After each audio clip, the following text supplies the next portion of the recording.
കൂടുതൽ വാർത്തകളും വീഡിയോകളും കാണാൻ ഈ ചാനൽ സബ്സ്ക്രൈബ് ചെയ്യുക. കൂടെ ബെൽ ബട്ടൺ അമർത്തുക. നമസ്കാരം. ഏഷ്യാനെറ്റ് ടിവിയുടെ എപ്പിസോഡിലേക്ക് എല്ലാ മാന്യപ്രേക്ഷകർക്കും സ്നേഹം നിറഞ്ഞ ഹൃദയം നിറഞ്ഞ സ്വാഗതം.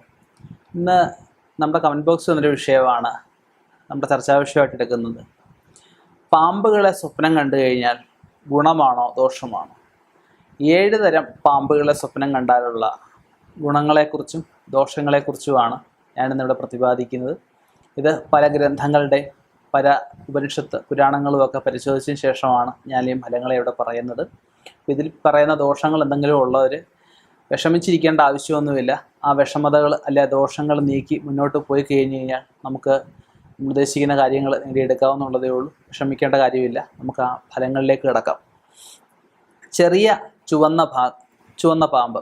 ചെറിയ ചുവന്ന പാമ്പിനെ കണ്ടു കഴിഞ്ഞാൽ സന്താന ഭാഗ്യം ഉടനെ നമ്മുടെ കുടുംബത്തോ നമ്മുടെ അറിയാവുന്ന സുഹൃത്തുക്കളുടെ വീട്ടിലോ ഉണ്ടാകാനുള്ള സാധ്യത ഉള്ളതായിട്ടും, ചെറിയ കറുത്ത പാമ്പിനെ കണ്ടു കഴിഞ്ഞാൽ ശത്രുഭയം ഉള്ളതായിട്ടും, വലിയ പാമ്പുകളെ കണ്ടു കഴിഞ്ഞാൽ പല നിറത്തിലുള്ള പാമ്പുകളുണ്ട്. വലിയ പാമ്പുകളെ കണ്ടു കഴിഞ്ഞാൽ സർപ്പദോഷം ഉള്ളതായിട്ടും, ചെറിയ സ്വർണ്ണ നിറമുള്ള ഈ വിരലിൻ്റെ കനമുള്ള ചെറിയ പാമ്പുണ്ട് സ്വർണ്ണ നിറത്തിൽ, നിധിഭാഗ്യം, ലോട്ടറി ഭാഗ്യം, സർപ്പ സാന്നിധ്യം നമ്മുടെ ഭൂമിയിലുണ്ട്. അപ്പം ഇങ്ങനെയുള്ള അവസ്ഥകളിലും 5, 7, 9 തലയുള്ള പാമ്പുകളുണ്ട്. ഇവയെ കണ്ടു കഴിഞ്ഞാൽ സർപ്പദംശനം, അതായത് പാമ്പുകടി ഏൽക്കാൻ സാധ്യതയുള്ളതായിട്ടും, സാധ്യത എന്ന് പറഞ്ഞുള്ളൂ, പാമ്പുകടി ഏൽക്കുമെന്ന് ഞാൻ പറഞ്ഞില്ല, പാമ്പുകടി ഏൽക്കാൻ സാധ്യതയുള്ളതായിട്ടും, പച്ചിലപ്പാമ്പുണ്ട്. പച്ചിലപ്പാമ്പിനെ കണ്ടു കഴിഞ്ഞാൽ സമൃദ്ധി ഉണ്ടാവാനുള്ള സാധ്യത ഉണ്ടാവുമെങ്കിലും ഈ ചോരഭയം, കള്ളന്മാരെ കൊണ്ടുള്ള ചില ധനനഷ്ടങ്ങളുണ്ടാവും. അത് ശ്രദ്ധിക്കേണ്ടതാണ്. വെള്ളി നിറത്തിലുള്ള ചെറിയ പാമ്പുണ്ട്. അപ്പം സർപ്പക്ഷേത്രങ്ങൾ എവിടെയെങ്കിലും വഴിപാടുകൾ കിടപ്പുണ്ടെങ്കിലാണ് ഈ വെള്ളി നിറത്തിലുള്ള പാമ്പ് വരികയും. അതുപോലെ ഉരുളി, കുട്ടികളുണ്ടാവാത്തിന് എല്ലാവരും ഉരുളി കമഴ്ത്തിയിട്ടുണ്ടാവും.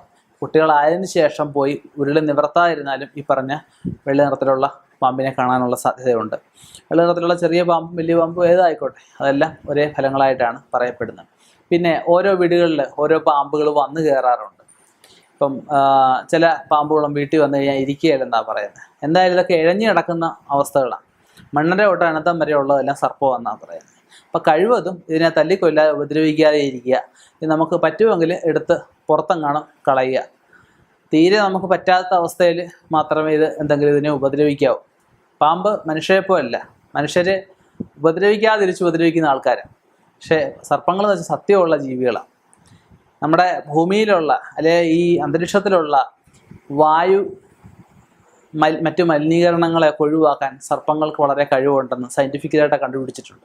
അപ്പോൾ അതിലേക്ക് ശാസ്ത്രം കടന്നുകൊണ്ടിരിക്കുന്നേ ഉള്ളൂ.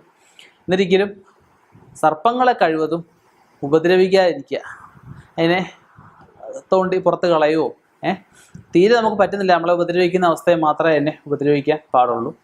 ചേരാണെങ്കിൽ മണ്ണെണ്ണയൊക്കെ ഒഴിച്ച് ഇതിൻ്റെയൊക്കെ തൊലി പോയ ആകപ്പാടെ ചില വൈകൃതാവസ്ഥയിലൊക്കെ ചില പാമ്പുകളൊക്കെ നടക്കുന്നത്, അതൊക്കെ വളരെ നീചമായിട്ടുള്ള പ്രവൃത്തികളാണ്.